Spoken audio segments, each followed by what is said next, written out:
আসসালামু আলাইকুম। কি অবস্থা প্রবাসী ভাই ব্রাদার, কেমন আছেন? আশা করি ভালো আছেন। আমরা ভালো আছি। গরম একটু বেশি, ব্যাপার না। তো কথা হলো, আমাদের টেলিযোগাযোগ মন্ত্রী পলক সাপ, সে আমাদের দেশে যাইতে দিব না ব্যাংকে টাকা না পাঠাইলে। মানে কিছুদিন হলো শুধু এই নিউজটা আমি শুনতেছি। ঠিক আছে, তো পলক সাহেবের বাড়ি হচ্ছে নাটোরে, আমার বাড়ি সিরাজগঞ্জ। তারও রাজশাহী বিভাগ, আমারও রাজশাহী বিভাগ। তো স্যার আপনাকে বলি, আপনি দেশে যা ঠেকাতে পারবেন? পারবেন না।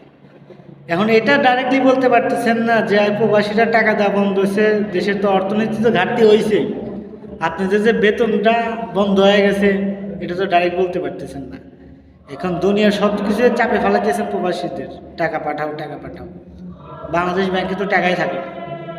সেদিন এক মেয়ে ভিডিও বানাইছে, অগ্রণী ব্যাংকে না কি যেন ব্যাংকে দেখলাম টাকা নাই।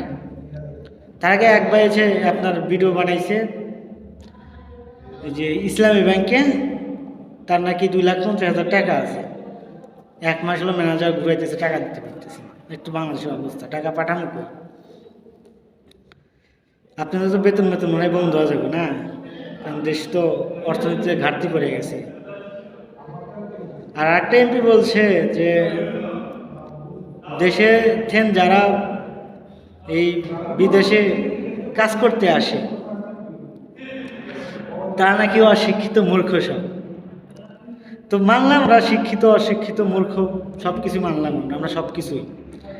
কিন্তু সময়ের ব্যবধানে এই অমূর্খদের টাকা না হলে তো আপনাদের বেতন হয় না, আপনাদের মাছ কোরমা পোলা খাইতে পারেন না। এই প্রবাসীরা বাংলাদেশে টাকা দেয়, তারপরে তো আপনাদের বেতন হয় নাকি? তো কথাবার্তা বলার আগে একটু হিসাব করে বলবেন, ঠিক আছে? আমরা অশিক্ষিত মূর্খ, কিন্তু এতটুকু সেন্স আছে। আপনারা যে এমপি হয়েছেন, আপনাদের এই সেন্সটা নাই যে যাদের টাকায় চলেন তাদের এই কথা বলেন আপনারা। ঠিক আছে, একটু ভেবে দেখবেন এমপি সাহেব। আপনার নাম বললাম না আপনার, জানি না আপনার কাছে আমার ভিডিওটা পৌঁছাবে কিনা। তো ভালো থাকবেন, সুস্থ থাকবেন। আল্লাহ হাফিজ।